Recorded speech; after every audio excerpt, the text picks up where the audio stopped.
महासमुंद के जनपद पंचायत दफ्तर में इन दिनों दिलचस्प नजारा देखने को मिल रहा है। यहाँ जनपद के अध्यक्ष रोज जमीन पर बैठकर अपना काम करते देखे जा सकते हैं। वजह है अब अध्यक्ष के कार्यालय में कुर्सी ही नहीं है। ऐसा नहीं कि यहाँ कुर्सी कभी नहीं थी, दरअसल यहाँ की कुर्सी भुगतान नहीं करने पर दुकानदार उठाकर ले गए, क्योंकि 2.5 साल से कुर्सी का बिल पेंडिंग था। अब जनपद अध्यक्ष यतेंद्र साहू और सीओ लोगों के निशाने पर है। 2 साल से लिए हुआ था पेमेंट के लिए, सीओ प्रस्ताव भी किए थे अपन लोग, उसके बाद भी प्रस्ताव होने के बाद भी पेमेंट नहीं किया जा रहा है। और बोलने पर आज कर रहा हूँ, कल कर रहा हूँ, वैसे करते करते 8-10 सीओ चले गए।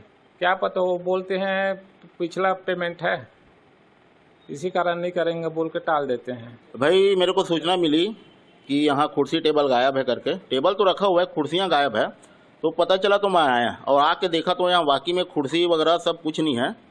और ये सरासर लापरवाही जनपद पंचायत के सीओ यहाँ के बाबू की है।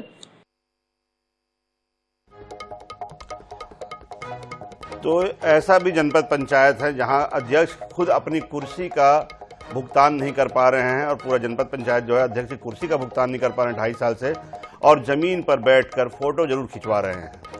सहयोगी राहुल भोई हमारे साथ में हैं। राहुल, 2.5 साल हो गए, एक कुर्सी ली जाती है, कितना होगा, 4,000, 5,000, 10,000, 20,000। 2.5 साल में उस कुर्सी का जो है भुगतान नहीं हो पाता है। और बाकी तो अगर मतलब अंदाजा लगा सकता, अगर एक कुर्सी का भुगतान करने के जनपद पंचायत के पैसे नहीं है तो क्या वहाँ के कर्मचारियों को भुगतान होता होगा, क्या वहाँ सफाई कर्मियों को भुगतान होता होगा, और क्या जो वहाँ ठेके में काम करते हैं उनका भुगतान होता होगा। उस पर बेशर्मी ये कि नेम प्लेट जमीन पर रखकर बैठ गए हैं। क्या इसमें जनपद अध्यक्ष की गलती नहीं थी, भुगतान नहीं हुआ तो? जी बिल्कुल, मैं आपको बता दूं कि इस पूरे मामले पर जनपद पंचायत की बड़ी लापरवाही सामने है, जिसमें पूरे जिले भर में जनपद पंचायत बहुत ज्यादा बदनाम हो गया है और काफी इसमें किरकिरी हो रही है। जहां बात करें कुर्सियों की, तो कुर्सी इसमें 10 से 15 के बीच यहाँ पे कुर्सियां थी। एक जनपद अध्यक्ष की कुर्सी थी बड़ी वाली जो लगती है, और एक छोटी छोटी जो छोटी कुर्सियां थी वो रहती है। इनका टोटल बजट देखा जाए तो 50,000 के करीब सभी कुर्सियों का रेट था। 2 साल पहले बिना किसी प्रस्ताव के अध्यक्ष ने, जब ये अध्यक्ष बने यतेंद्र साहू, तो बिना किसी प्रस्ताव के इन्होंने कुर्सी खरीद ली। बाद में यह कर कि जो जनपद सीओ आएंगे उनसे पेमेंट हो जाएगा, लेकिन 2 साल बीत जाने के बाद भी जनपद सीओ और थे शर्मा करके उन्होंने आश्वासन दिया था कि मैं पेमेंट करवा दूंगा, लेकिन अभी तक जनपद सीओ चले गए, नए मंडावी साहब है जनपद सीओ, उन्होंने भी कहा कि मैं पेमेंट कराऊंगा, लेकिन अभी तक कोई पेमेंट नहीं हो पाया है। जिसके चलते पूरा जो ऑफिस का काम है वो नीचे बैठ करके करते हैं, और जितने भी जनपद सदस्य हैं वह भी फिलहाल नीम के पेड़ के नीचे अपना ऑफिस लगाते हैं।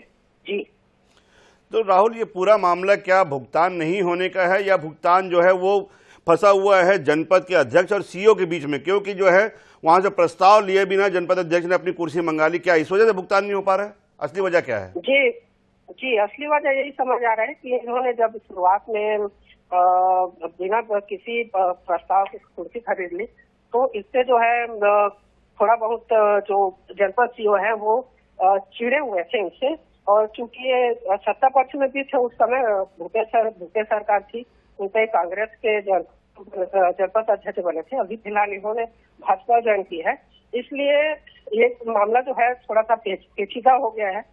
और जहां तक बात करें कि लोगों की देश की, तो लोग जो यहाँ पर हैं उनकी काफी किरकिरी हो रही है, क्योंकि ये बार बार सत्ता पक्ष से जो भी सत्ता पक्ष में रहते हैं उनके पास चले जाते हैं। दल बदलू टाइप के जैसे बोले जाते हैं ऐसे रहते हैं।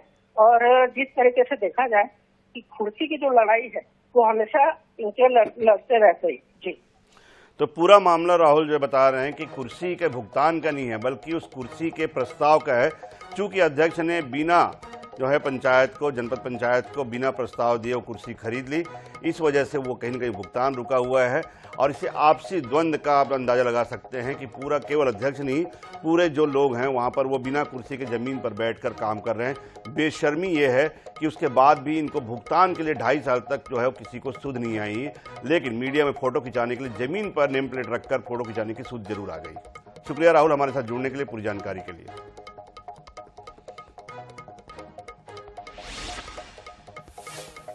अब एक बड़ी खबर की बात कर लेते हैं। रतलाम नगर निगम ने नवरात्रि मेले में दुकान लगाने वाले व्यापारियों को बोर्ड पर दुकान संचालक का नाम लिखने का आदेश पारित किया था, जिसे लेकर